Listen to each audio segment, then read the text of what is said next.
Today we are going to start the chapter number 11, Testing and Individual Differences. The key terms which we will cover in this chapter are standardized test, norms, standardization sample, psychometrician, reliability. Reliability types are split half, test, retest and equivalent form reliability. Then validity and its types are phase validity, criterion related validity. It has further two types. These are concurrent and predictive validity, and then the construct validity and the content validity as well. Then aptitude test, achievement test, intelligence, fluid intelligence, crystallized intelligence, multiple intelligences, triatric theory of intelligence, emotional intelligence, Binet IQ test, Wechsler test which includes Bayes, WISC and WPPSI, then normal distribution, heritability and Flynn effect. The key peoples are included Francis Galton, Charles Spearman, Howard Gardner, Daniel Goldman, Robert Sternberg, Alfred Binet, Lois Terman, David Wechsler. These are the key peoples included in this chapter. But today we will not discuss these key peoples because all of these are included in the topic of intelligence, not in the topic of testing. So now let's start the overview of the chapter. अब यहाँ पे क्या है, हमारे पास जो भी test होते हैं ये स्टैंडर्डाइज्ड टेस्ट होते हैं, क्योंकि हम इसमें डिफरेंट स्कोर जो है वो रिसीव करते हैं और बताते हैं कि हम किस तरह से परफॉर्म कर रहे हैं. सो स्टैंडर्डाइज्ड टेस्ट क्या होता है कि ये इसमें क्वेश्चंस की एक सीरीज़ होती है जिसमें हम सारे टेस्ट को डिफाइन कर रहे होते हैं कि ये स्टैंडर्डाइज्ड टेस्ट हैं. It is almost unimaginable that there ever could have been a time during which people's mental abilities were not measured and tested. Francis Galton was a pioneer in the study of human intelligence and testing. So human testing और intelligence को सबसे पहले study करने वाला person कौन था? Francis Galton था. Who initiated the use of surveys for collecting data and developed and applied statistics towards its analysis. So ये पहला person है जिसने एक तो intelligence और टेस्टिंग को इंट्रोड्यूस करवाया. उसके बाद उन्होंने बताया कि हम इससे रिलेटेड जो डाटा है वो कलेक्ट कर सकते हैं सर्वेस के थ्रू. उसके बाद हम डेवलप भी कर सकते हैं डिफरेंट स्केल्स और हम स्टैट्स इन टेस्ट के ऊपर अप्लाई कर सकते हैं ताकि हम उसका एनालिसिस कर सकें. अब हम इस चैप्टर में ये देखेंगे कि वो कौन कौन सी चीज़ें हैं जो किसी भी एक टेस्ट को अच्छा बनाती हैं, कि ये चीज़ें अगर होंगी तो आपका टेस्ट जो है वो अच्छा होगा, वैलिड होगा, रिलायबल होगा. और हम किस तरह से ये जो स्केल्स होते हैं या टेस्ट होते हैं उनके स्कोर्स को किस तरह से इंटरप्रेट कर सकते हैं. तो यहाँ पर हमारे पास मुख्तलिफ़ किस्म के टेस्ट जो हैं वो एग्जिस्ट करते हैं, जिसमें then we will focus on one of the most tested characteristics of all intelligence. So intelligence हमारा कल का टॉपिक है. हम देखेंगे कि ये किस तरह से ये सारी जो टेस्टेड करैक्टरिस्टिक्स हैं जो हम इन टेस्ट में जो आज हम पढ़ेंगे वो किस तरह से इंटेलिजेंस के टेस्ट में उन करैक्टरिस्टिक्स को अप्लाई किया जाता है. Now first one is the standardization and norms. Standardization क्या है और norms क्या हैं. जब हम कहते हैं कि कोई टेस्ट standardized है, then we mean that the test items have been piloted on a similar population of people as those who are meant to take the test, and that achievement norms have been established. अब इसका क्या मतलब है कि हम standardized क्या होता है कि हम जो भी टेस्ट अप्लाई कर रहे हैं उसको हम सिमिलर पॉपुलेशन पे, सेम पॉपुलेशन पे अप्लाई करेंगे. उसकी पहले पायलट स्टडी की जाती है कि अगर हम इस पॉपुलेशन पे इस टेस्ट को अप्लाई करते हैं तो क्या रिजल्ट्स आते हैं. वो जो भी रिजल्ट्स आते हैं वो हमेशा उस सेम पॉपुलेशन के ऊपर वो सेम रिजल्ट्स हमें देखने को मिलेंगे. और उसके बाद जो हमारे पास रिजल्ट्स आते हैं, जो एक एवरेज वैल्यू आती है, उसको हम कहते हैं नॉर्म्स, कि वो नॉर्म्स जो हैं इस पॉपुलेशन के लिए इस स्केल के इस्टेब्लिश हो चुके हैं कि ये स्केल स्टैंडर्डाइज्ड है, सेम पॉपुलेशन सिमिलर पॉपुलेशन पे हम अप्लाई कर सकते हैं, क्योंकि ये टेस्ट इस पॉपुलेशन के जो नॉर्म्स हैं वो उसको आइडेंटिफाई कर रहा है. सो हमेशा जब भी हम उस टेस्ट को अप्लाई करेंगे तो हमें सेम रिजल्ट्स मिलेंगे क्योंकि वो उसके नॉर्म्स को फॉलो करता है. अब हमारे कल्चर के नॉर्म्स कुछ और हैं. हमारे यहाँ जो है वो वाइल्ड एनिमल राइडिंग नहीं की जाती. तो अगर कोई ऐसा स्केल है जो जिसमें ऐसी स्टेटमेंट्स हैं जो कह रही हैं कि यहाँ पे वाइल्ड एनिमल राइडिंग जो है वो आप बहुत पसंद करते हैं, जंगली जानवरों पर सवारी आपको पसंद है, तो हमारे यहाँ तो की नहीं जाती. तो हम अपनी पॉपुलेशन पे अगर उसको अप्लाई करेंगे तो वो test that test will not be considered a good test for this population. So वो टेस्ट अपनी ही पॉपुलेशन के लिए स्टैंडर्डाइज्ड है. इसी तरह से कुछ टेस्ट होते हैं जो क्लिनिकल पॉपुलेशन के लिए होते हैं, नॉर्मल पॉपुलेशन के लिए नहीं होते. सो हम अक्सर स्केल्स की सिलेक्शन करते हुए ये नहीं देखते कि उसको जो स्केल है उसके नॉर्म्स क्या हैं, वो किस पॉपुलेशन के लिए बना है। तो हम क्या करते हैं, क्लिनिकल स्केल जो है वो नॉर्मल पॉपुलेशन पे अप्लाई कर देते हैं, तो उसके रिजल्ट्स इतने ज़्यादा वैलिड और रिलायबल नहीं होते। जो हम चाह रहे होते हैं या जो लिटरेचर कह रहा होता है वो रिजल्ट्स मिलते हैं। क्यों नहीं मिलते? क्योंकि हमने स्केल ही गलत सेलेक्ट कर लिया। अब यहाँ पर हमारे पास एक एग्जांपल है स्कोलास्टिक अचीवमेंट टेस्ट की। A test with which many of you are probably are too familiar, कि हम इस टेस्ट से फेमिलियर हैं कि इसमें अचीवमेंट टेस्ट भी होता है और एप्टीट्यूड टेस्ट भी होता है, दोनों तरह से इसको मेजर किया जाता है। इसमें वर्बल टेस्ट भी होता है और वर्बल टेस्ट भी होता है इसके अंदर, और इसके अलावा इसमें एक और टेस्ट होता है जिसको हम कहते हैं एब्स्ट्रैक्ट टेस्ट। हाँ, दो तरह के टेस्ट होते हैं, वर्बल भी होते हैं और एब्स्ट्रैक्ट टेस्ट भी होते हैं। वो क्या होते हैं वो मैं आपको नेक्स्ट बताती हूँ। तो ये क्या होता है कि ये जब टेस्ट डेवलप किया जाता है तो पहले एक एक्सपेरिमेंटल सेक्शन लिया जाता है इसमें, जिसमें हम डिफरेंट क्वेश्चन जो होते हैं, ऐसे क्वेश्चन इंक्लूड करते हैं जो किसी चीज़ को इवैल्यूएट नहीं कर रहे होते। हम इस एक्सपेरिमेंटल ग्रुप में ऐसे क्वेश्चन उनको देते हैं, और फिर हम एक और ग्रुप बनाते हैं जिसमें ऐसे क्वेश्चन होते हैं जो आपकी एबिलिटी को, आपकी अचीवमेंट्स को आइडेंटिफाई कर रहे होते हैं, इवैल्यूएट कर रहे होते हैं कहीं ना कहीं पे। अब वहाँ पे अब ये इस तरह इसलिए डेवलप किया जाता है ताकि जो एजुकेशनल टेस्टिंग सर्विसेज हैं उनको फ़ायदा पहुँच सके, उनकी मदद की जा सके और फ्यूचर एग्जामिनेशन को स्टैंडर्डाइज किया जा सके और उसको ज़्यादा बेहतर किया जा सके। अब यहाँ पर जो लोग लिए जाते हैं इस एक्सपेरिमेंट में, इस टेस्ट को डेवलप करने के लिए, वो रिप्रेजेंटेटिव होते हैं किसी पॉपुलेशन के, जहाँ पे हमने उस टेस्ट को स्कोलास्टिक अचीवमेंट टेस्ट को जहाँ पे अप्लाई करना है जिस पॉपुलेशन पे। तो वो जिस पॉपुलेशन पे हम इस टेस्ट को अप्लाई करते हैं उसको हम कहते हैं स्टैंडर्डाइजेशन सैंपल। क्या कहते हैं? Standardisation sample. स्टैंडर्डाइजेशन सैंपल के बाद हमारे पास आता है जी साइकोमेट्रिशियन। ये कौन होते हैं? ये वो लोग होते हैं जो टेस्ट बनाते हैं, people who make test, psychometrician. So psychometrician at educational testing service use the performance of the standardization sample on the experimental section to choose items for future test.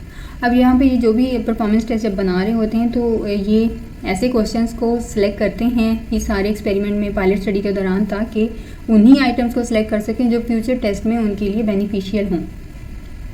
Pilot study अब क्या होती है? Pilot study होती है जब हम for example हम research कर रहे हैं तो हमने उसका पूरी प्रपोजल बना लिया है कि हमने डाटा कलेक्ट करना है, सैम्पल मतलब लेना है 500 लोगों का। अब आपने एक स्केल सेलेक्ट किया है, अब आप डायरेक्ट अगर आप 500 पे जाके उस स्केल को अप्लाई कर देंगे और बाद में पता लगेगा कि ये स्केल तो इस पॉपुलेशन के लिए बना ही नहीं, ये तो इस हमारी पॉपुलेशन के नॉर्म्स को आइडेंटिफाई ही नहीं करता, इस पॉपुलेशन के लिए स्टैंडर्डाइज्ड टेस्ट नहीं है ये, तो फिर क्या होगा? हमारा तो बहुत सारा नुकसान हो जाएगा। फोटोस्टेट भी करवा ली है, पैसे भी लग गए हैं और डाटा एनालिसिस तक भी पहुंच गया है, सब कुछ करने के बाद पता लगा स्केल ही गलत। तो इससे बचने के लिए क्या किया जाता है? एक छोटा सा सैंपल लिया जाता है 50 to 100 पीपल का, जो हमारे लिए एसेसिबल और ईजी होता है। तो उस छोटे से सैंपल पे हम उस स्केल को अप्लाई करते हैं, फिर उसके रिजल्ट्स देखते हैं कि क्या ये जो हम वेरिएबल्स मेजर कर रहे हैं ये इनका आपस में कोई कोरिलेशन भी है या नहीं है, ये उनकी रिलायबिलिटी चेक करते हैं। क्योंकि हम तो ऑलरेडी बना बनाया स्केल चेक कर रहे होते हैं तो हम उसकी रिलायबिलिटी चेक करते हैं ताकि हमें ये आइडिया हो जाए कि ये स्केल हमारी पॉपुलेशन के लिए फिट है या नहीं है, हमारे नॉर्म्स को ये आइडेंटिफाई कर रहा है या नहीं कर रहा।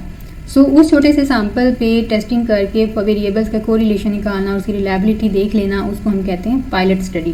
कि मेन स्टडी पे जाने से पहले आपने एक दफ़ा स्केल्स को टेस्ट कर लिया है अपनी पॉपुलेशन पे अप्लाई करके, सो इसको हम कहते हैं पायलट स्टडी। अच्छा जी, इसके बाद स्टैंडर्डाइजेशन सैंपल हो गया कि जिन पे हम इन सारे टेस्ट डेवलपमेंट से पहले ये स्केल्स जिस पॉपुलेशन पे अप्लाई करते हैं उसको हम स्टैंडर्डाइजेशन सैंपल कहते हैं, क्योंकि हम टेस्ट को स्टैंडर्डाइज बनाने जा रहे हैं ताकि वो पूरी पॉपुलेशन पे जनरलाइज किया जा सके। तो जिस सैंपल पे हम करते हैं उसको स्टैंडर्डाइजेशन सैंपल कहते हैं, और वो लोग जो उस टेस्ट को बनाते हैं उसको साइकोमेट्रिशियन कहते हैं।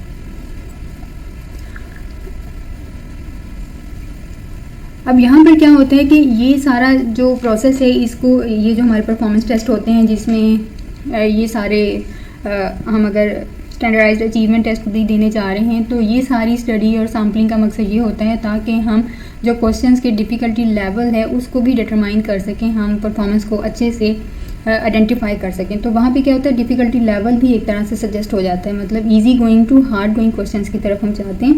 डिफ़िकल्टी लेवल जो है वो एक असेंडिंग ऑर्डर में बढ़ता जाता है। सो उसमें क्या होता है कि बहुत सारे लोग ऐसे भी सामने आते हैं इस सैम्पलिंग के दौरान जो सारे ही क्वेश्चंस पे सही आंसर दे देते हैं, उनको सब पता होता है। कुछ ऐसे क्वेश्चंस होते हैं जिस पे नॉर्मल पढ़ने वाले लोग तो आंसर करेंगे, लेकिन जो बिल्कुल नहीं पढ़ते वो कुछ हद तक करेंगे, कुछ हद तक नहीं। और जिनके पास बहुत इन डेप्थ नॉलेज होगा वो डिफ़िकल्ट लेवल के क्वेश्चंस भी ईजिली कर लेंगे एज़ कम्पेयर टू दोज जिन्होंने बस सरसरी सी हेडिंग्स देखी होंगी। तो ये क्या होता है, ये डिफ़िकल्टी लेवल होता है। तो ये सारी ये जो स्टैंडर्डाइजेशन ऊपर हुई है सैम्पलेट के ऊपर, उसके अकॉर्डिंगली ये डिफ़िकल्टी लेवल भी उसी के अकॉर्डिंग सेट होता है डिफरेंट लोगों को देके कि कौन कौन से क्वेश्चंस हैं जो ये लोग कर सकते हैं और कौन से हैं जो कोई नहीं कर सका या बस इक्का दुक्का लोग कर सके। सो ये डिफ़िकल्टी लेवल भी उसी के अकॉर्डिंगली डिटरमाइन हो जाता है और स्टैंडर्ड जो सैम्पल और टेस्ट है हमारे पास वो स्टैंडर्डाइज्ड हो जाता है।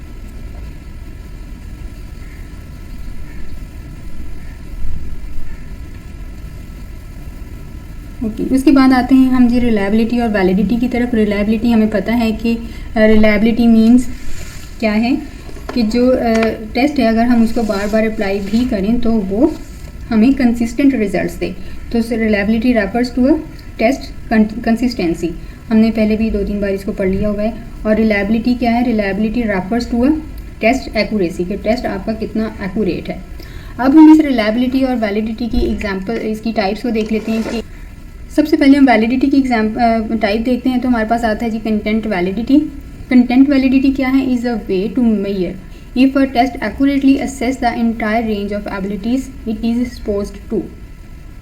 ठीक है, कंटेंट वैलिडिटी का क्या मतलब है कि आपने जो स्केल बनाया है उसके अंदर जो आपने कंटेंट डाला है, जो क्वेश्चंस डाले हैं, वो उस चीज़ को असेस करें जो आप असेस करना चाह रहे हैं। फॉर एग्जांपल, अगर आप अरिथमेटिक एबिलिटी को असेस करना चाह रहे हैं तो आपको अरिथमेटिक से रिलेटेड जितने भी कंसेप्ट्स हैं उन सबको उसके अंदर लेके आना है, तभी वो अरिथमेटिक एबिलिटी को आइडेंटिफाई कर सकेंगे हम। अगर हम उसमें जस्ट एडिशन और डिवीजन के क्वेश्चन डाल रहे हैं, सब्सट्रैक्शन और मल्टीप्लिकेशन को हमने कंसीडर नहीं किया या निगलेक्ट कर दिया है, तो दैट मीन्स अरिथमेटिक एबिलिटी को हम सही से मेजर नहीं कर पा रहे हमने, क्योंकि सारे टॉपिक्स को कवर ही नहीं किया, उठाया ही नहीं है। तो वहाँ पर उस स्केल की कंटेंट वैलिडिटी क्या हो जाएगी, लो हो जाएगी। नेक्स्ट हमारे पास आता है जी face validity. Face validity basically content validity की टाइप है। ठीक है, फेस वैलिडिटी क्या है कि जो हमारा जो सुपरफिशियल मेजर है ना वैलिडिटी का, वो उसको एटलीस्ट मेजर कर रहा हो। और एक सीधी एग्जांपल है, अगर हम किसी शेफ़ को ढूंढ रहे हैं कि कोई हमें अच्छा सा शेफ़ मिल जाए, तो हम क्या करेंगे कि उस एरिया में जाएंगे जहाँ पे शेफ़ अवेलेबल हों, होटल्स हों, मार्केट में जाएंगे, वहाँ पे हमें शेफ़्स मिल जाएंगे। तो ये क्या हो गया, फेस वैलिडिटी हो गया कि हमारी जो सुपरफिशियल मेजर है वो एक्चुअली इस चीज़ को मेजर कर रही है, इंटरप्रेट कर रही है। और अगर हम डॉक्टर की सर्च कर रहे हैं और मार्केट में चले गए हैं तो दैट मीन्स कि वो फेस वैलिडिटी बहुत लो है। अब आपको मार्केट में डॉक्टर कहाँ से मिलेगा, शेफ़ तो मिल जाएगा, डॉक्टर नहीं मिलेगा। सो ये क्या है, फेस वैलिडिटी होती है। Face validity does not require any data to interpret. अब फेस वैलिडिटी के लिए हमें कोई डाटा की ज़रूरत नहीं होती जिसे हमें इंटरप्रेट करना होता है। ये बहुत ईजी होता है और ये फर्स्ट टाइप है वैलिडिटी की, किसी भी टेस्ट को असेस करने के लिए। अब ये जो हम पढ़ रहे हैं फेस वैलिडिटी एक बहुत ही वीक कंसीडर किया जाता है इसको, कि रिलेटिवली बहुत ही वीक है एज अ मेजरमेंट, क्योंकि हम यहाँ पे कोई डाटा कलेक्ट नहीं कर रहे, कोई स्टैट्स अप्लाई नहीं कर रहे, जस्ट हम सुपरफिशियल उसकी मेजर की तरफ जा रहे हैं। But it is useful in the early stages of test design. जो टेस्ट डिज़ाइन करना होता है उसकी जो अर्ली स्टेजेस होती हैं उसके लिए ये यूजफुल है। Otherwise face validity is a weak type of measurement. Then the next one is the criterion related validity। हमारी एबिलिटीज़ को लेके जो हमारी परफॉर्मेंस है उसको प्रिडिक्ट करता है। अब इसमें दो कैटेगरीज होती हैं क्राइटेरियन रिलेटेड वैलिडिटी की। First one is concurrent validity and second one is the predictive validity. Concurrent means के करंटली हमारी जो एबिलिटीज़ हैं वो किस तरह की हैं, कैसे वर्क कर रही हैं। और प्रिडिक्टिव मीन्स के इन फ्यूचर हमारा जो भी एबिलिटीज़ हैं वो फ्यूचर में किस तरह से वर्क कर सकती हैं। सो ये इनके नाम से जाहिर है। तो ये सारी दोनों किस में आ जाती है, क्राइटेरियन में। Concurrent refers to how well a test को relates with other current measures of the performance. अगर हमारे पास दो मेजर्स हैं, जैसे कि हमारे पास पर्सनालिटी के बहुत सारे डिफरेंट टेस्ट हैं, हम एक स्केल में अच्छा स्कोर कर रहे हैं और हम अगर दूसरा स्केल अप्लाई करें तो भी हमारा सेम रिज़ल्ट आए, हमारी जो एबिलिटीज़ हैं दोनों स्केल एक जैसी हमारी एबिलिटीज़ को, इंटेलिजेंस को या पर्सनालिटी को मेजर कर रहे हैं, हमारी परफॉर्मेंस को मेजर कर रहे हैं और आपस में अच्छे से कोरिलेट भी हैं, तो दैट मीन्स कि वो जो टेस्ट है उसकी कॉन्करेंट वैलिडिटी अच्छी है। अगर कोई भी इंटेलिजेंस टेस्ट जो है वो एडमिनिस्टर किया जाता है हाई स्कूल के स्टूडेंट्स पर, तो उनका क्या है, हाई कॉन्करेंट वैलिडिटी होगी उनकी। For example, then students who scored well on it would tend to have higher current grade point averages than students who scored poorly on it। अब यहाँ पर क्या होता है, कॉन्करेंट वैलिडिटी का एक ये भी मकसद होता है कि ऐसे स्टूडेंट्स अगर वो इंटेलिजेंस स्केल में अच्छा परफॉर्म करते हैं तो दैट मीन्स कि उनकी जो कॉलेज में या यूनिवर्सिटी में जो पॉइंट्स आ रहे हैं, जो GPA आ रही है वो भी अच्छी है। और जो हमारे इंटेलिजेंस टेस्ट में अच्छे स्कोर नहीं करेंगे तो दैट मीन्स कि उनके जो स्कूलिंग ग्रेड्स हैं, GPA है, उसमें भी वो अच्छा स्कोर नहीं कर सकते। प्रेडिक्टिव वैलिडिटी इंडिकेट्स हमारी जो फ्यूचर परफॉर्मेंस है उसको इंडिकेट करता है। प्रेडिक्टिव वैलिडिटी इसमें फॉर एग्जांपल अगर हम कोई टेस्ट, इंटेलिजेंस टेस्ट अप्लाई करते हैं हाई स्कूल स्टूडेंट्स के ऊपर और वो उसमें अच्छा परफॉर्म करते हैं, तो हम इसमें उससे हमें ये भी हम आइडियलाइज़ कर लेते हैं कि वो बच्चे जो स्कूल लेवल में इस टेस्ट के ऊपर अच्छा परफॉर्म कर रहे हैं वो फ्यूचर में जब कॉलेज में जाएंगे या यूनिवर्सिटी में जाएंगे लेटर ऑन, तो वो हाई GPA अर्न करेंगे। सो ये क्या है, प्रेडिक्टिव वैलिडिटी। फॉर एग्जांपल, हम कोई ऐसा स्केल है जिसमें हम कोई एबिलिटीज़ अगर फाइंड आउट कर रहे हैं और उन एबिलिटीज़ की बेस पर हम ये आइडेंटिफाई कर लेते हैं कि ये पर्सन जो है ये फ्यूचर में एक अच्छा शेफ़ बनेगा या अच्छा डॉक्टर बनेगा या ये बहुत हार्ड वर्किंग होगा। सो ये क्या है, सारी प्रेडिक्टिव वैलिडिटीज़ हैं। और इस वक्त अगर वो कितना अच्छा शेफ़ है, कितना अच्छा डॉक्टर है या कितना अच्छा अंडरस्टैंडेबल पर्सन है, तो उसको हम कॉन्करेंट वैलिडिटी में लेके आते हैं। Next one is the split half reliability. अब यहाँ पे क्या होता है कि जो इंटरनल कंसिस्टेंसी होती है ना किसी भी टेस्ट की, ये उसको मेजर करता है। टू से split half reliability, researchers administer a test to a sample, split the samples. अब ये हमारे पास उसकी रिलायबिलिटी की टाइप्स हैं, ठीक है।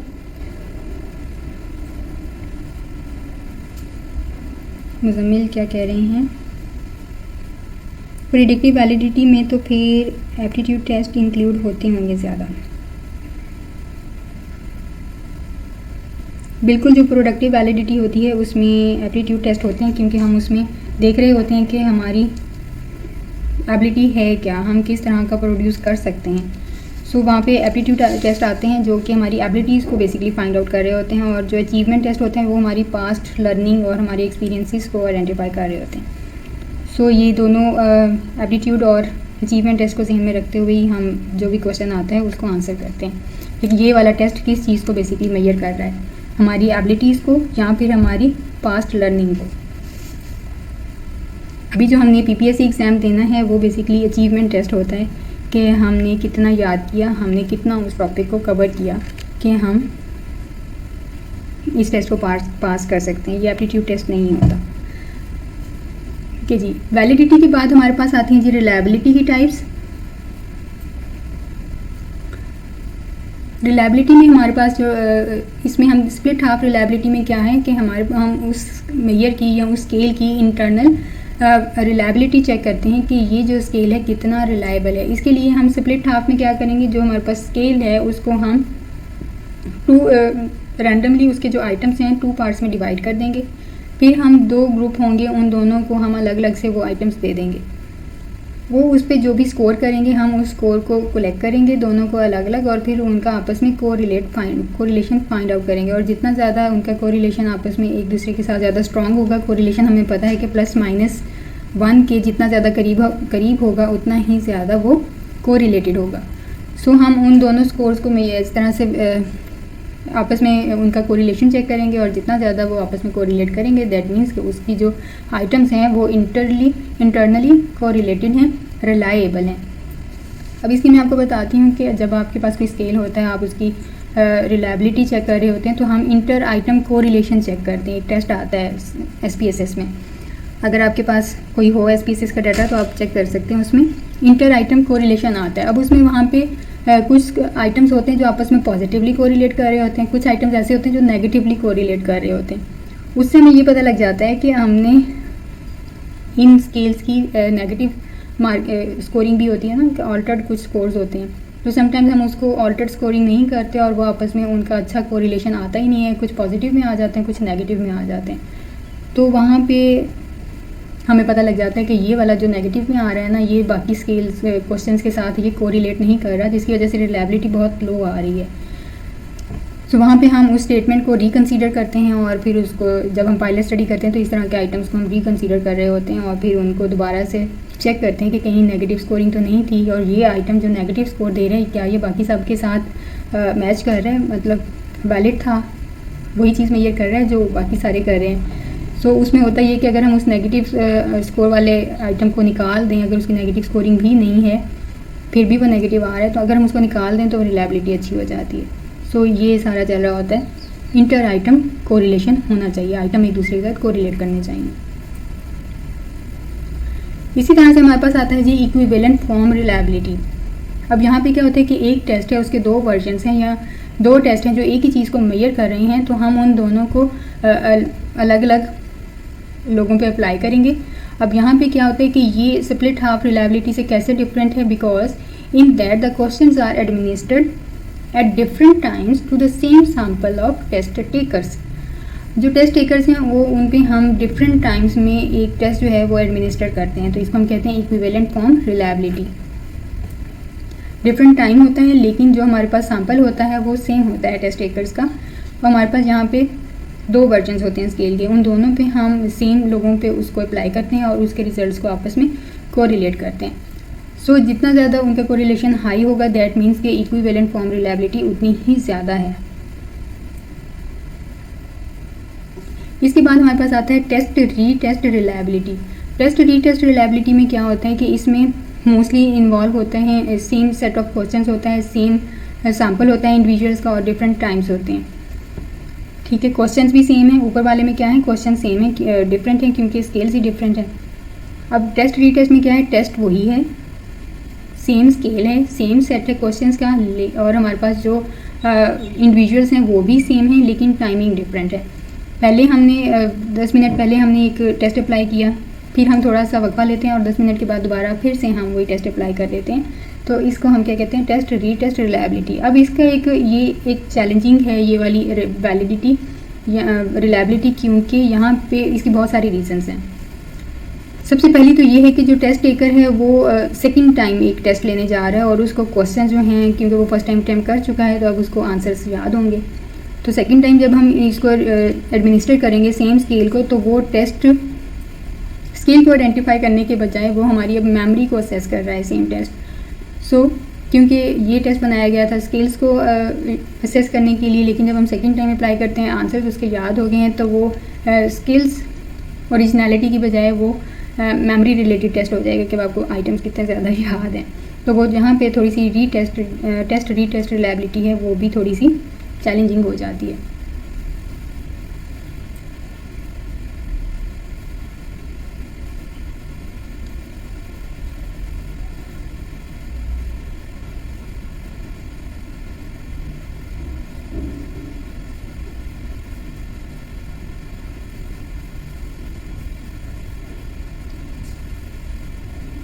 इसके बाद रिलायबिलिटी और वैलिडिटी के बाद हमारे पास आते हैं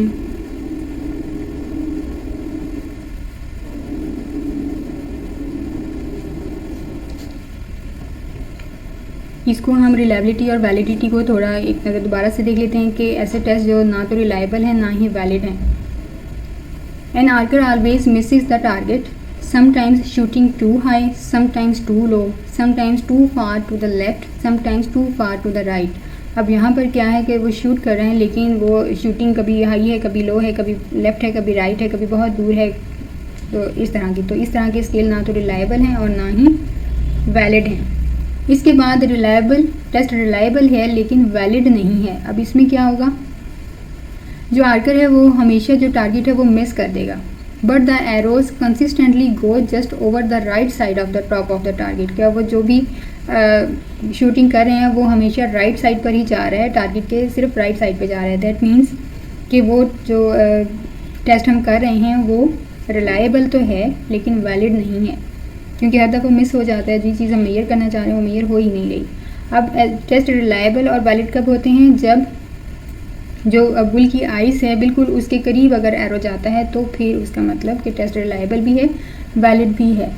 एक बात याद रखिएगा, मैंने कल भी बताई थी कि टेस्ट का रिलायबल होने के लिए ज़रूरी नहीं है कि वो वैलिड भी हो।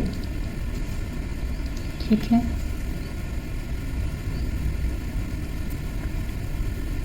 अब हमारे पास आते हैं जी टाइप्स ऑफ टेस्ट। टेस्ट की कितनी टाइप्स होती हैं? तो टेस्ट के हमारे पास हमने बताया कि इसमें हमारे पास almost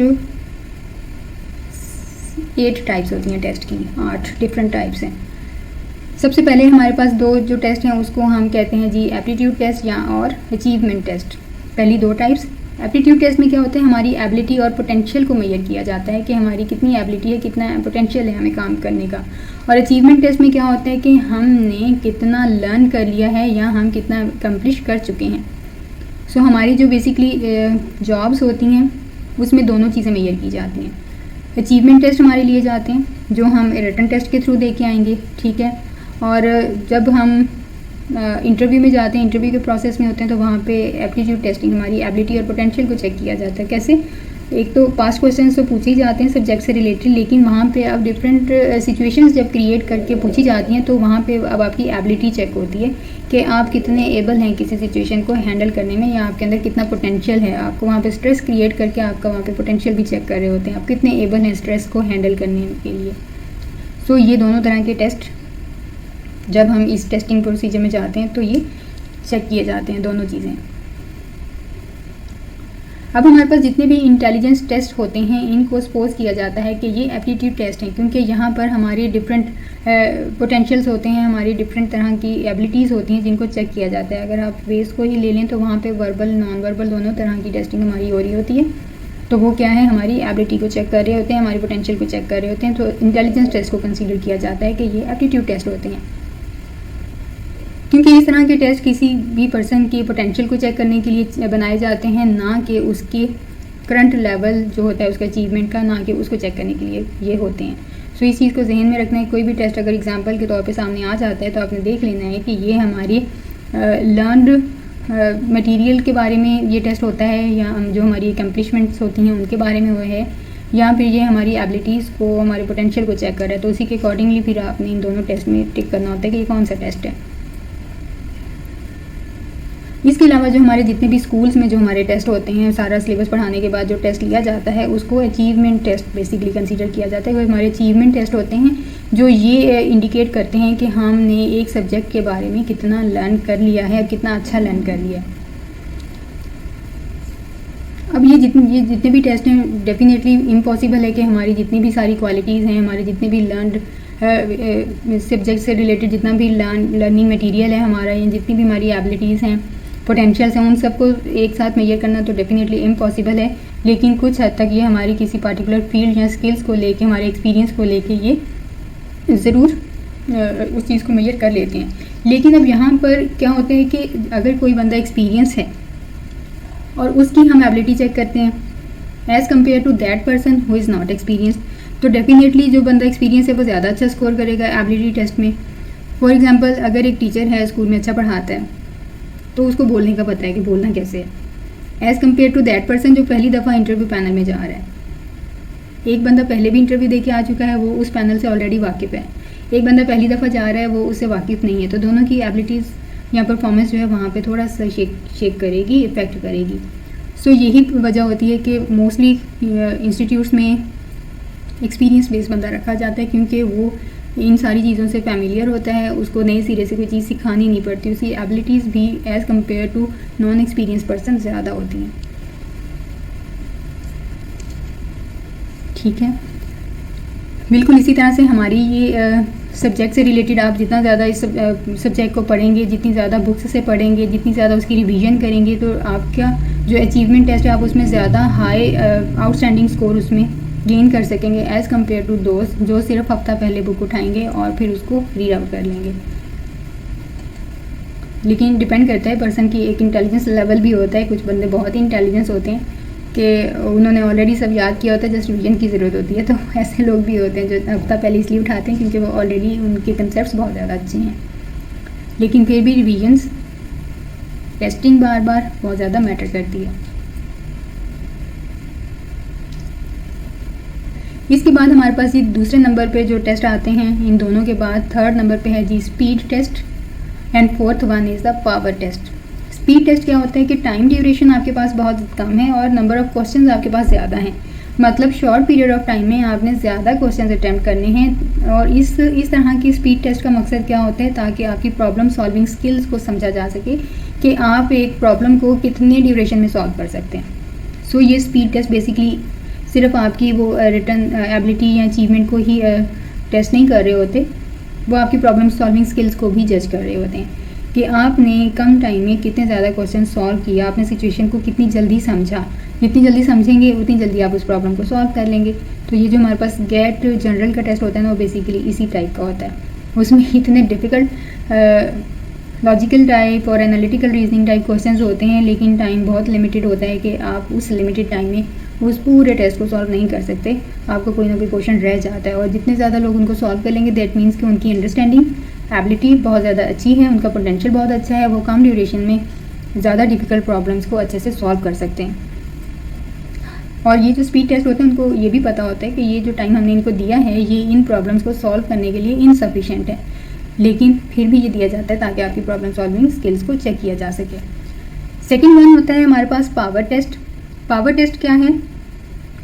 power test is to gauge the difficulty level of problems an individual can solve.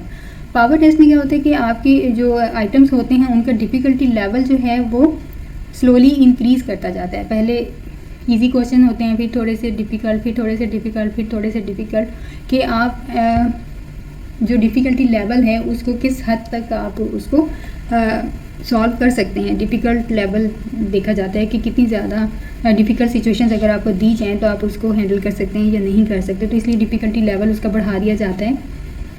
अगर क्वेश्चंस हैं तो अगर पहले आपको कंटेंट रिलेटेड क्वेश्चन पूछे जाते हैं, फैक्चुअल क्वेश्चन होते हैं जो हमारे सिलेबस से रिलेटेड सीधे सीधे होते हैं, फिर आपके पास कंसेप्चुअल क्वेश्चन आ जाते हैं। तो अब जिनके कुछ लोग होते हैं जो फैक्चुअल क्वेश्चन में अच्छा परफॉर्म करते हैं, कुछ होते हैं जो हमारे पास कंसेप्चुअल क्वेश्चंस होते हैं उसमें ज़्यादा अच्छा परफॉर्म करते हैं। तो ये क्या होता है, डिफ़िकल्टी लेवल होता है एक तरह का।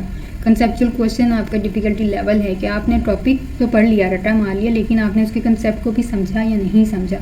तो ये पावर टेस्ट बेसिकली ये भी होता है। और ये जो हमारा PPSC है, ये स्पीड टेस्ट भी है और पावर टेस्ट भी है। इसमें कंसेप्चुअल क्वेश्चंस भी होते हैं और फैक्चुअल क्वेश्चंस भी होते हैं। और स्पीड का हमें पता है कि टाइम लिमिटेड होता है, 100 क्वेश्चंस होते हैं और 120 मिनट्स होते हैं। तो एक तरह से ये स्पीड टेस्ट भी होता है इसमें कि हमारी रीडिंग एबिलिटी कितनी अच्छी है। क्वेश्चंस थोड़े डिफ़िकल्ट होते हैं और सारे क्वेश्चन समटाइम्स सॉल्व नहीं होते। जिन्होंने अच्छे से पढ़ा हो, समझा हो, वो इसमें मतलब 10-20 मिनट पहले करके वो बैठे होते हैं आराम से। इसके बाद हमारे पास ये नंबर थर्ड पे फिफ्थ पे है ग्रुप टेस्ट और इंडिविजुअल टेस्ट। ग्रुप टेस्ट हमें पता है कि एक लार्ज नंबर ऑफ ग्रुप होता है, उसमें एट अ टाइम हम वो टेस्ट दे देते हैं, एडमिनिस्टर कर देते हैं। और इसमें जो एग्जामिनर और पीपल्स के दरमियान जो इंटरेक्शन होता है वो भी काफ़ी कम होता है। और इसमें हम क्योंकि ग्रुप में दे रहे हैं और उनको एक ही दफ़ा हमने इंस्ट्रक्शंस दे देनी है कि आपके पास ये इतना टाइम है और इस टाइम में आपने इस टेस्ट के इतने सेक्शंस जो हैं वो आपने कंप्लीट करने हैं। कैसे कंप्लीट करने एक दफ़ा बता देते हैं और फिर आप वो ग्रुप जो है उसको सॉल्व कर लेता है टेस्ट को। उसके बाद इंडिविजुअल टेस्ट का हमें पता है कि इंडिविजुअल टेस्ट जो है ये काफ़ी ज़्यादा एक्सपेंसिव भी होता है, टाइम टेकिंग भी होता है और ये ऑब्जेक्टिव टेस्ट होते हैं ज़्यादातर इंडिविजुअल, तो टाइम टेकिंग भी हैं, एक्सपेंसिव भी हैं as compare to group test. Group test जो होते हैं लेस एक्सपेंसिव होते हैं और इसकी जो एडमिनिस्ट्रेशन होती है वो ज़्यादा ऑब्जेक्टिव होती है as compare to individual test. Individual test में जो इंटरेक्शन होती है एग्जामिनर और एग्जामिनी की वो काफ़ी ज़्यादा हाई होती है, काफ़ी ज़्यादा होती है। जैसे कि अगर हम IQ टेस्ट, वेज टेस्ट अप्लाई कर रहे हैं या फिर हम Rorschach ink blot test apply कर रहे हैं, तो अब यहाँ पे क्या होगा कि बहुत ज़्यादा इंटरेक्शन होगी। इंडिविजुअली हम इस टेस्ट को हर पर्सन पे अप्लाई करते हैं। वेज को ही उठा लें तो हम एक बंदे पे एक एक चीज़ उसे समझाते हैं, उसको बताते हैं और फिर हम उसके साथ साथ उसको इंटरप्रेट कर रहे होते हैं, चीज़ें समझा रहे होते हैं। तो ये क्या है, बहुत ज़्यादा इंटरेक्शन होता है इंडिविजुअल टेस्ट में। इसी तरह से अगर आप प्रोजेक्टिव टेस्ट की तरफ जा रहे हैं तो उसमें भी आपको एक एक चीज़ समझानी होगी कि आपने क्या क्या चीज़ एक्सप्लेन करनी है, कैसे करनी है। फिर अगर उसको भूल गया तो आपने दोबारा से एक्सप्लेन कर देना है। तो ये क्या हो गया, काफ़ी टाइम टेकिंग भी होता है और एक्सपेंसिव भी होता है और इसमें आपकी इंटरेक्शन भी ज़्यादा होती है। As compare to group test. 7th है हमारे पास वर्बल टेस्ट और 8th है abstract test. Verbal test focus on using word problems to assess intelligence. For example आपसे एग्जामिनर है, इंटरव्यू के दौरान आपसे वो कहता है मेरा नाम, कह के चुप हो जाता है। अब वो देख रहे हैं कि अब आप किस तरह से परफॉर्म करें। अगर वो ही और she is looking at you, then that means you have to complete that sentence quickly. अब कहते हैं मेरा नाम, थोड़ा सा देखें कुछ सेकेंड्स के क्या वो आगे बोल रहे हैं। अगर नहीं बोल रहे तो बताएं कि मेरा नाम मरियम है, मेरा नाम मुजम्मिल है, उस लाइन को पूरा करें। सो ये क्या होता है, ये वर्बल टेस्ट होता है कि आपके इंटेलिजेंस लेवल को वो चेक कर रहे हैं। इसी तरह से अभी हमने वो देखा, क्या कहते हैं, ड्रामा चला था सिंथिया खान ने फॉर एग्जांपल वो करें टेबल पे खड़ा कर दिया, खिड़की खुली हुई है उस पर खड़ा करके कह रहे हैं कि jump, they are saying jump. अब वो मोस्टली जो है वो कंफ्यूज हो गए हैं कि अब हमें ये बाहर जंप करना है, तो बहुत दूर है, हम गिर जाएंगे, मतलब डर जाती हैं। और वहाँ पे एक परफॉर्म करती है, वहीं पे खड़े खड़े जंप कर दी थी कि जंप करने का कहा है तो मैं यहीं पे जंप करूँ, मैंने खिड़की से बाहर जंपिंग का नहीं कहा। तो आपने क्या करना होता है, वर्बल टेस्ट होते हैं इस तरह के जो आपकी इंटेलिजेंस को चेक कर रहे होते हैं कि आप कितना इंटेलेक्चुअली वर्ड्स को समझ रहे हैं, बात को समझ रहे हैं और उसके अकॉर्डिंगली आप परफॉर्म कर रहे हैं या बोल रहे हैं। तो ये सारे क्या होते हैं, वर्बल टेस्ट होते हैं। एब्स्ट्रैक्ट टेस्ट में क्या होती है कि हमें जो भी प्रॉब्लम्स हमारे सामने हैं, कुछ शेप्स दे दी जाती हैं या नॉन वर्बल मेजर्स हैं, तो वहाँ पे क्या है, उस प्रॉब्लम को आप किस तरह से रीज़न करते हैं, उस शेप को किस तरह से डिस्क्राइब करते हैं और जो डिस्क्राइब कर रहे हैं उसकी रीज़न क्या दे रहे हैं। तो यहाँ पर ये एब्स्ट्रैक्ट टेस्ट होते हैं जो आपकी इस एबिलिटी को चेक करते हैं। सो ये हमारे पास verbal test and abstract test दोनों होते हैं। तो ये हमारा जितना भी टेस्टिंग का प्रोसीजर होता है, इसमें ये जितनी भी हमने टाइप्स पढ़ी हैं ये सारी इसमें इंक्लूडेड होती हैं। इसके अलावा हमने जो फर्दर टाइप्स हैं, projective test and objective test, ये हमने कल देखे थे कौन कौन से होते हैं हमारे लास्ट चैप्टर में। इसके अलावा इन्वेंटरीज और स्केल में क्या फ़र्क है ये भी मैंने आपको बताया था। अब जो इंटेलिजेंस थ्योरी स्टार्ट करने से पहले जो हमारे पास एक लास्ट टॉपिक इस स्केल से रिलेटेड बचता है वो है जी हमारे पास कि जो हमारा डाटा की टाइप होती है उसमें हमारे पास जो स्केल्स होते हैं वो किस किस तरह के होते हैं और डाटा किस तरह का होता है। हमारे पास जो डाटा है वो क्वांटिटेटिव होता है या फिर क्वालिटेटिव होता है। क्वांटिटेटिव क्या करता है कि इसमें हम मेजर करते हैं नंबर्स को, जैसे कि ड्यूरेशन क्या है, स्पीड क्या है, तो ये क्या है, क्वांटिटेटिव डाटा है। क्वालिटेटिव में ये हमारे पास नॉन न्यूमेरिकल डाटा होता है। इसमें ये कैटेगोरिकल होता है, कैटेगरीज होती हैं इसमें, जैसे कि हमें आंसर देना है येस और नो में, या फिर आई कलर बताना है, या फिर आप कौन से एरिया में रहते हैं। तो ये क्या है, सारा क्वालिटेटिव है जिसमें नंबर्स नहीं हैं। हम उसमें नंबर्स मतलब मेल है या फीमेल है, हम उसको 1 और 2 नंबर दे देते हैं, वो जस्ट इसलिए ताकि हम SPSS में उसकी फ्रीक्वेंसीज़ को फाइंड आउट कर सकें।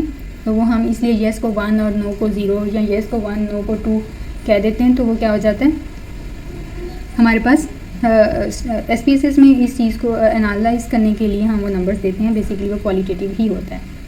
अब क्वांटिटेटिव में हमारे पास 2 टाइप्स होती हैं, डिस्क्रीट एंड कॉन्टीन्यूअस। डिस्क्रीट में क्या होता है कि आपने यहाँ पे कार्ड बना हुआ है कि आपने कोई चीज़ खरीदनी है, वो खरीदी और दैट्स इट, चले गए। तो मतलब क्या होता है कि ये जितने भी हमारे होल नंबर्स होते हैं that can't be broken down, हम होल नंबर जो होते हैं उसको ब्रेक डाउन नहीं करते। Such as a number of items, कितने नंबर ऑफ आइटम्स हैं हम उनको ब्रेक डाउन नहीं करते, वो डिस्क्रीट होता है कि वो कंटिन्यू रन नहीं कर रहा। So that is the discrete. और कॉन्टीन्यूस में क्या होता है, numbers that can be broken down, ऐसे नंबर्स जिनको हम ब्रेक डाउन कर सकें, जैसे कि हाइट है या वेट है, तो ये क्या होते हैं, कॉन्टीन्यूस नंबर्स होते हैं। डिस्क्रीट में हम नंबर्स को ब्रेक डाउन नहीं कर सकते, ठीक है, और कॉन्टीन्यूस में हम नंबर्स को ब्रेक कर सकते हैं, जैसे कि हाइट है या वेट है। अब इसमें इस कॉन्टीन्यूस को हम फर्दर 2 टाइप्स में डिवाइड कर देते हैं। पहला होता है हमारे पास इंटरवल और दूसरा होता है ratio, interval scale and ratio scale. Interval scales में numbers with known differences between variables such as time, जैसे कि टाइम के दरमियान एक नॉन डिफरेंस है, एक स्पेसिफाइड डिफरेंस है, इक्वल डिफरेंस है, तो हम इसको कहते हैं इंटरवल स्केल। जैसे कि यहाँ पे टाइम की एग्जांपल है, ये एक इंटरवल स्केल है, टाइम कभी भी 0 नहीं होता तो इसलिए ये इंटरवल में आता है। रेशियो स्केल, घड़ी में अक्सर हम रिटर्न में लिख देते हैं जब हम 24 आवर्स के साथ चल रहे होते हैं, तो जब 12 बजते हैं हम इसको 00 कहते हैं। दैट 00 मीन डजंट मीन कि टाइम एग्जिस्ट नहीं करता, टाइम एग्जिस्ट कर रहा है। So that's why time is interval scale. फिर हमारे पास आता है जी ratio scale, numbers that have measurable intervals where differences can be determined such as height और wait.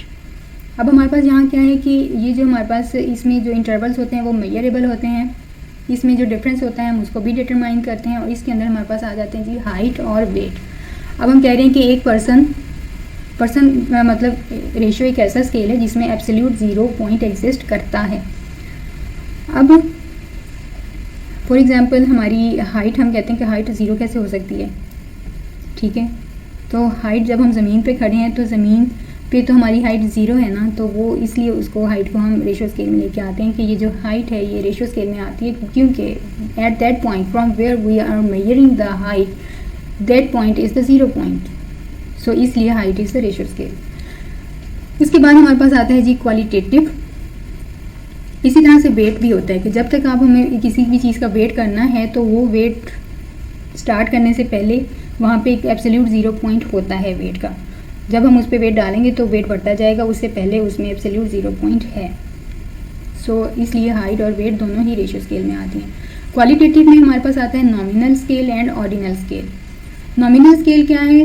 Data used for naming variable such as hair colour, जहाँ पे हम इसको यूज़ करते हैं ताकि हम किसी वेरिएबल को नाम दे सकें, जैसे कि बालों का रंग क्या है, ब्राउन है, ब्लैक है, ब्लू है, डार्क ब्राउन है, मेल हैं, फीमेल हैं, तो ये सारे क्या हैं? नॉमिनल हैं। कौन से एरिया में रहते हैं, तो ये सब नॉमिनल में आ गया। ऑर्डिनल में क्या होता है कि हम this data is used to describe the order of values. हम यहाँ पे एक ऑर्डर होता है, मतलब हैप्पी, न्यूट्रल, अनहैप्पी, जो हम इस तरह की नंबर्स दे देते हैं ना, उसको एक तरतीब के साथ, ठीक है। ऐसा नहीं है कि हमने अनहैप्पी लिखा फिर हैप्पी लिखा उसके बाद न्यूट्रल लिख दिया, नहीं, तरतीब से होता है। हैप्पी हैं, न्यूट्रल हैं या फिर अनहैप्पी हैं, तो ये एक तरतीब होती है। एग्री करते हैं, एग्री नहीं करते, एग्री करते हैं, थोड़ा सा एग्री करते हैं, और फिर बिल्कुल एग्री नहीं करते, तो ये सारी क्या हैं? ये ऑर्डिनल्स में आ जाती हैं। तो ये हमारे पास क्या है? टाइप, डाटा की टाइप्स दो होती हैं, क्वांटिटेटिव या क्वालिटेटिव। क्वांटिटेटिव डिस्क्रीट और कॉन्टीन्यूस होता है। कॉन्टीन्यूस की फर्दर टाइप्स होती हैं इंटरवल एंड रेशियो, और क्वालिटेटिव की 2 टाइप्स होती हैं, नॉमिनल एंड ऑर्डिनल। जब हम स्केल SPSS में एंटर करते हैं तो वहाँ भी लास्ट में स्केल की ऑप्शन होती है जहाँ हमें बताना होता है कि ये स्केल कौन सा है, नॉमिनल है या ऑर्डिनल है। तो वहाँ पे हम नॉमिनल ऑर्डिनल लिखते हैं, और जो इंटरवल एंड रेशियो होते हैं इन दोनों के अलग अलग नाम नहीं होते, उसके आगे बस स्केल लिखना होता है। अब इसके बाद हम देख लेते हैं कि इनकी तरतीब क्या होती है। तरतीब से अगर हम याद रखें तो हमें याद रहते हैं। सबसे पहला होता है नॉमिनल, जिसमें हम वेरिएबल्स को नाम देते हैं। सेकंड होता है ऑर्डिनल, जिसमें वेरिएबल्स को नाम भी देते हैं और उनको एक ऑर्डर में लिखते हैं, एक ऑर्डर में रख देते हैं उनको। So that is the ordinal scale. जैसे कि हमने पहले खिलाड़ी हैं टीम, क्रिकेट टीम के जितने भी प्लेयर्स हैं, हम उनको एक नंबर दे देते हैं, साइन कर देते हैं। उसके बाद हम वो जो नंबर्स हैं वो एक ऑर्डर में उनको साइन करते हैं कि पहले नंबर पे, अगर हम इस तरह से करते हैं कि पहले नंबर पे जिसकी टी-शर्ट पे 1 लिखा हुआ है वो पहले नंबर पे जाएगा, जिसकी टी-शर्ट पे 2 है वो दूसरे पे जाएगा, जिसकी टी-शर्ट पे 3 है वो तीसरे नंबर पे जाएगा। तो फिर ये क्या है? ये ऑर्डिनल है। अगर जस्ट उनके नेम्स को याद रखने के, पहला नंबर खिलाड़ी ये है, दूसरा ये है, जस्ट उनके नाम को हमने एक नंबर दे दिया है, तो that is the nominal scale. Interval में क्या है? हमारे पास नाम है, ऑर्डर भी कर दिया है हमने उनको, ठीक है, मतलब तरतीब से डिसेंडिंग या असेंडिंग ऑर्डर होता है बेसिकली ये। उसके बाद हमने उनके दरमियान जो इंटरवल है वो भी प्रोपोर्शनेट है, इक्वल इंटरवल है। तो ये 3 चीज़ें हमारे इस इंटरवल स्केल में आ जाती हैं। फोर्थ वन आता है हमारे पास रेशियो स्केल, जिसमें नेम भी किया है हमने, उसको ऑर्डर भी किया है, उसकी इक्वल इंटरवल भी आइडेंटिफाई किए हैं वेरिएबल्स के। इसके साथ साथ हमने उसके अंदर जो एब्सोल्यूट 0 पॉइंट है उसको भी एकोमोडेट किया है। तो ये हमारे पास आता है fourth scale, that is the ratio scale. अब यहाँ पर हम एग्जांपल, जहाँ पे अगेन जो हमारे पास मेजरमेंट स्केल्स हैं, नॉमिनल स्केल है, तो हम यहाँ पे आपको ए सेलेक्ट करना है या बी, आप मेल हैं या फीमेल हैं, आप रूरल एरिया में रहते हैं या अर्बन एरिया में रहते हैं। सो यहाँ पर हम क्या करते हैं, उसको टिक करना होता है। जैसे हमारे पास जो स्केल्स होता है उसमें बहुत स्टार्ट में जो डेमोग्राफिक कैरेक्टरिस्टिक्स होती हैं वो बेसिकली नॉमिनल और ऑर्डिनल स्केल्स टाइप होती हैं। फिर हमारे पास सेकंड वन पे आता है जी ऑर्डिनल स्केल। ऑर्डिनल स्केल में कि आपको जो सर्विसेज दी जा रही हैं आप उससे कितने ज़्यादा खुश हैं। तो अभी एक तरतीब है, बहुत अनहैप्पी हैं, थोड़े से सेटिस्फाइड हैं, समझ नहीं आ रहा खुश हैं कि नहीं है, सेटिस्फाइड हैं या नहीं। फिर आप कह रहे हैं कि नहीं थोड़े से सेटिस्फाइड हैं, और लास्ट में कह रहे हैं नहीं बहुत ज़्यादा सेटिस्फाइड हैं। तो यहाँ पे क्या आ गया, ऑर्डर कर दिया आपने सारी चीज़ों को, एक तरतीब से ले आए हैं। जैसे कि आप सेटिस्फेक्शन लेवल क्या है, आप कितने ज़्यादा हैप्पी हैं, आपको पेन जो हो रहा है वो कितना फील हो रहा है, तो ये सारे ऑर्डिनल स्केल्स में आ जाते हैं। इंटरवल स्केल में क्या होता है, जैसे हमारे पास लिक्विड टाइप स्केल होते हैं कि आपने 1 से 7 तक अपने एक्सपीरियंस को रेट करना होता है, ठीक है। तो ये हमारे पास इंटरवल स्केल्स आ जाते हैं। इसके बाद रेशो स्केल में एग्जांपल है कि आप कितने हैमबर्गर्स आप एक दिन में खा लेते हैं, तो 1 से 2, 2 से 3, 4 से 5 या मोर देन 5। तो आप जितने यहाँ पे जो हमारे पास एब्सोल्यूट 0 पॉइंट है, ट्रू 0 पॉइंट है, हम उसको यहाँ पे अकोमोडेट कर सकते हैं। अगर हम नहीं खाते तो हम क्या करेंगे, इसको अनचेक कर देंगे कि हम नहीं खाते, और जो अनचेक करेगा उस पर हम डेफिनेटली 0 फिल कर देंगे कि ये हैमबर्गर एक दिन में नहीं खाते, वीक में खा लेते हैं बट डेली बेसिस पे नहीं खाते। सो ये सारे होते हैं जी हमारे पास 4 तरह के डिफरेंट स्केल्स। इससे रिलेटेड क्वेश्चनिंग पूछी जाती है कि ये जो चीज़ है ये कौन से स्केल में लाई करती है, ये ऑर्डिनल है, नॉमिनल है, इंटरवल है या रेशियो है। ये था हमारा आज का टॉपिक। कल हम इंशाल्लाह पढ़ेंगे इंटेलिजेंस की थेरीज़ कौन कौन सी हैं, इंटेलिजेंस के टेस्ट कौन कौन से हैं, किसने इंटेलिजेंस के बारे में क्या कहा और इसकी कितनी टाइप्स हैं। If you have any question then you may ask. अच्छा, मरियम ने कहा है कि इन्वेंट्री और स्केल वाला रिपीट कर दें। इन्वेंट्री ऐसा क्वेश्चनर होता है जिसमें हम डिफरेंट फैक्टर्स को एक ही स्केल के अंदर आइडेंटिफाई कर रहे होते हैं।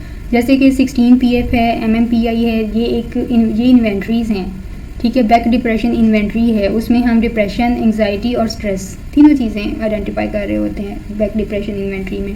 तो इसलिए उसको इन्वेंट्री कहते हैं कि उसमें हम मल्टीपल फैक्टर्स को उसमें आइडेंटिफाई कर रहे हैं।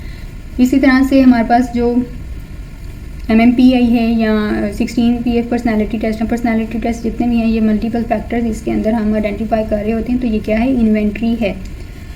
और स्केल क्या होता है, ये क्वेश्चनर क्या होता है जिसमें हम जस्ट एक ही चीज़ में ये कर रहे हैं, ठीक है। आप कितने ज़्यादा सेटिस्फाई हैं, आप कितने ज़्यादा हैप्पी हैं, आप कितने ज़्यादा डिप्रेशन में हैं, आप का सेल्फ इस्टीम कितना है, हाई है, लो है, लोकस ऑफ कंट्रोल क्या है, इंटरनल है, एक्सटर्नल है, आप सेल्फ कंसेप्ट कैसा है आपका, ठीक है। और यहाँ फिर पेयर रिजेक्शन, पेयर्स की तरफ से रिजेक्शन आपने फेस की या नहीं की, तो ये सारी एक ही चीज़ को मेजर कर रहे होते हैं जिसको हम कहते हैं स्केल। तो ये फ़र्क है इन्वेंट्री और स्केल में। कॉन्फिडेंस कैसे असेस करते हैं, कॉन्फिडेंस ऐसे असेस करते हैं कि आपसे अगर कोई क्वेश्चन पूछ लिया जाता है अचानक से, तो आप उसको किस तरह से असेस आंसर करते हैं। सेकंड, अगर आपके क्वेश्चन को ऐसा क्वेश्चन पूछा गया है जो आपको नहीं आता और आप वहाँ पे आप अपना जो है आपकी आवाज़ शिवरिंग करने लग जाती है, आप कांपने लग जाते हैं, इधर उधर देखने लग जाते हैं, आपकी वॉइस टोन सेम नहीं रहती, सो यहाँ से वो आपके कॉन्फिडेंस लेवल को असेस कर लेते हैं। अगर आपको क्वेश्चन का आंसर नहीं आता तो आप उस पर रिस्पॉन्स कैसे कर रहे हैं। सो बेसिकली यहाँ से आपका कॉन्फिडेंस लेवल जो है वो असेस किया जाता है। इसलिए कहा जाता है कि जब आप इंटरव्यू दे रहे हों तो आपकी वॉइस टोन एक तो हाई होनी चाहिए, दूसरा कंसिस्टेंट होनी चाहिए, और तीसरा उसमें फ्लक्चुएशन नहीं आनी चाहिए। सो ये सारी चीज़ें होती हैं जो आपके कॉन्फिडेंस लेवल को आइडेंटिफाई कर रही होती हैं। दूसरा, आप अगर बैठे हुए हैं तो आप किस पोस्चर में बैठे हैं। अगर आप अपने और इंटरव्यूअर के दरमियान में कोई चीज़ रख देते हैं, ठीक है, अगर आपके पास बुक है, पर्स है, तो उसको टेबल पे कभी नहीं रखना। उस टेबल पे रखने का मतलब ये होता है कि आप उस सिचुएशन से भागना चाहते हैं, आप कुछ चीज़ें इंटरव्यूअर से हाइड करना चाहते हैं, आप नहीं चाहते कि वो आपको कम्प्लीटली असेस कर सकें। सो ये बेसिकली हम पर्सनालिटी को असेस कर रहे होते हैं इस तरीके से कि आपकी पर्सनालिटी किस तरह की है। फिर आपकी फुट्स देखे जाते हैं कि आपने पाँव रखे कैसे हैं। अगर आपके पाँव सीधे नहीं हैं, स्ट्रेट नहीं हैं, और उनका रुख जो है वो दरवाजे की तरफ है जहाँ से आप एंटर हुए हैं, या साइड पे है, तो दैट मीन्स कि आप चाहते हैं कि जो कुछ हो ऐसा कि मैं जहाँ से भाग जाऊँ, मुझसे कोई क्वेश्चन ना पूछा जाए।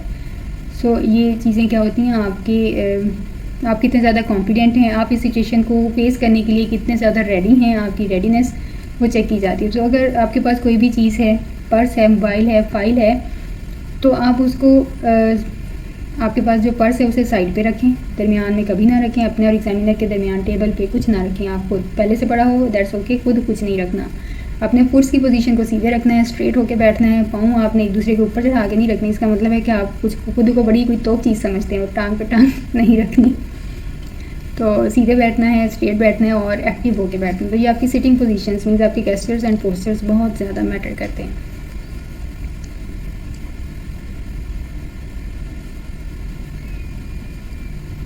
रिएक्शन टाइम भी जब हम किसी क्वेश्चन का आंसर दे रहे होते हैं इंटरव्यू में, तो वहाँ पे रिएक्शन टाइम कंसीडर किया जाता है। लाइक अगर आपसे कोई क्वेश्चन पूछा है तो आप कितना क्विक उसका आंसर देते हैं। तो हमेशा फ़ौरन से आंसर नहीं देना चाहिए, एग्जामिनर को उसकी बात पूरी होने दें, उसके बाद 1-2 सेकंड का पास लें और फिर अपनी बात स्टार्ट करें। उसकी बात को काटना नहीं है, उसकी बात को पूरा सुनना है, थोड़ा सा पास लेना है, फ़ौरन से रिएक्ट नहीं करना। सो यहाँ पे भी वो चेक करते हैं कि आप सोच समझ के काम करने वाले हैं, जल्दबाज नहीं हैं। सो ये बहुत सारी चीज़ें होती हैं जो हम जस्ट वर्बली बोल के और या फिर रिटर्न दे के ही हम असेस नहीं हो रहे होते हैं, हम मल्टीपल तरीके से असेस हो रहे होते हैं। अगर एक बंदा क्वेश्चन पूछ रहा है तो बाकी 2-3 जो साथ बैठे होते हैं पैनल में, वो आपके गेस्टर्स एंड पोस्टर्स को जज कर रहे होते हैं। सो नॉलेज के साथ साथ ये सारी चीज़ें भी बहुत ज़्यादा इंपॉर्टेंट हैं। शूज़ ऐसे पहने हों जो हाई हील ना हों, शोर ना करते हों, कंफर्टेबल हों, वो भी मैटर करते हैं कि आपने इस वक्त पहनना क्या हुआ है।